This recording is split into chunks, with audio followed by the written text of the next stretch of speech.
El conflicto en Siria se ha extendido ya por más de un año.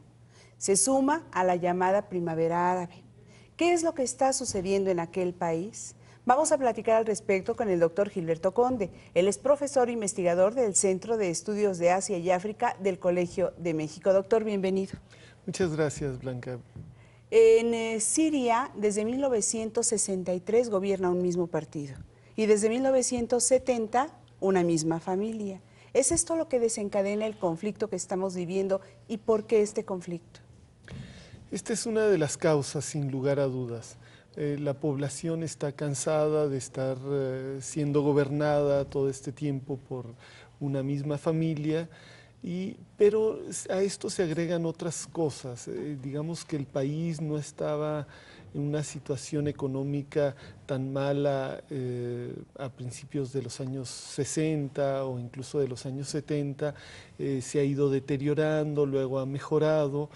El país es un país que prometía mucho en términos de educación, de cultura, etcétera, y se estancó en gran medida por los problemas de la Guerra Fría, problemas de mala administración, etcétera. La población es culta y muy joven, con mucho desempleo, y eso, combinado con la primavera árabe en otros países, llevó al estallido. Ahora, este conflicto se ha prolongado más que en el resto de los países. ¿A qué se deberá esto? Esto se debe a la manera en la que apareció. Apareció en un momento crucial. Apareció justamente cuando en Libia había una intervención internacional o, digamos, la posibilidad de una intervención internacional para apoyar a los rebeldes.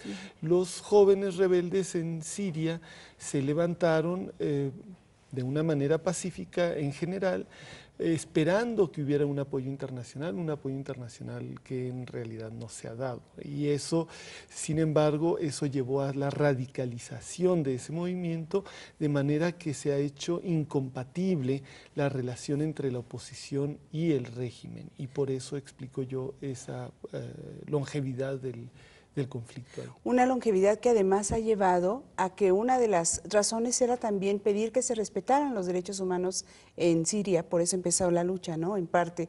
Y resulta que en este periodo es lo que más se ha vulnerado los derechos humanos. Entra la Organización de Naciones Unidas en una acción que parece que ha fracasado. ¿Qué nos puede decir de estos dos elementos que contribuyen a eventualmente alargar también el proceso, el conflicto? El gobierno de Bashar al-Assad, que empezó en el año 2000, cuando muere el padre del presidente Bashar, fundó su legitimidad en una ampliación de los márgenes de libertades y de derechos humanos, precisamente.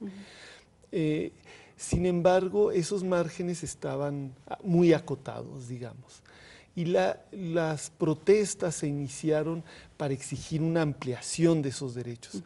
Y lo que se ha visto en realidad es una restricción de esos derechos, tanto libertades, derechos de expresión, de movilización, etcétera, de organización, etcétera. ¿Pero qué puede hacer el mundo para evitar que se vulneren más los derechos humanos? Porque es un conflicto en donde queda atrapada una gran proporción o una gran porción de población civil, ¿no? Sí, muchos muertos. Muchos muertos. Yo creo que uno de los grandes dramas de Siria es que todo el mundo está de acuerdo en que debería haber cambios, debería haber más derechos, más posibilidades de expresión, pero mucha gente le tiene miedo a lo que ya se está viviendo, es decir, al caos, a los enfrentamientos armados, a la muerte, y esa situación es la que se tendría que estar cultivando.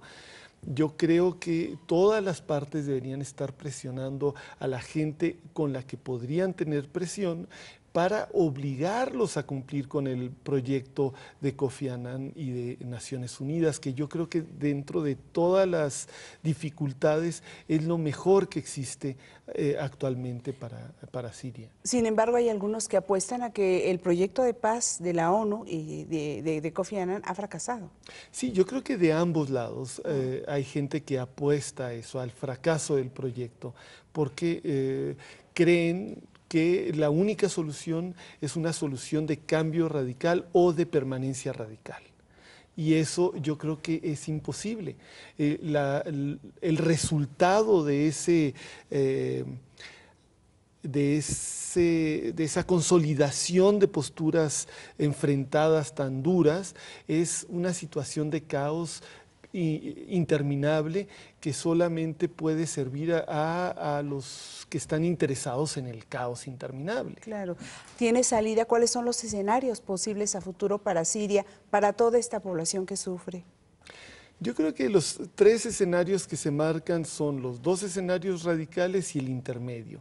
Los dos escenarios radicales son de tumbar al régimen, que sería excelente, pero por lo que se ha visto es muy difícil.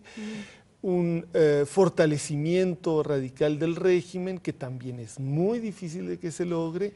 Y el otro escenario, digamos, positivo, es el escenario de que las partes lleguen a tolerarse, si no a respetarse del todo, por lo menos a tolerarse, a aceptar zonas de influencia, etc. El otro escenario, el alternativo a los tres, es insisto, un escenario de caos prolongado que lleve a un deterioro aún mayor de la situación de tanto de derechos humanos como de bienestar de los sirios en general. Si pongamos el escenario de que la misión de la ONU definitivamente fracasara, ¿existe la posibilidad, como han dicho algunos especialistas, de que Estados Unidos intervenga directamente? A mí me parece difícil. Yo creo que si Estados Unidos hubiera querido intervenir, ya lo habría empezado a hacer, habría empezado a armar directamente a los rebeldes. Por ahora los rebeldes han recibido armas sobre todo a través de países aliados de Estados Unidos, pero no directamente de Estados Unidos. Entonces, a mí me parece todavía difícil que Estados Unidos opte por esta vía. Yo creo que Estados Unidos prefiere cualquiera de las otras opciones. Podríamos estar hablando entonces de un conflicto que tenderá a prolongarse muy probablemente. Creo que sí.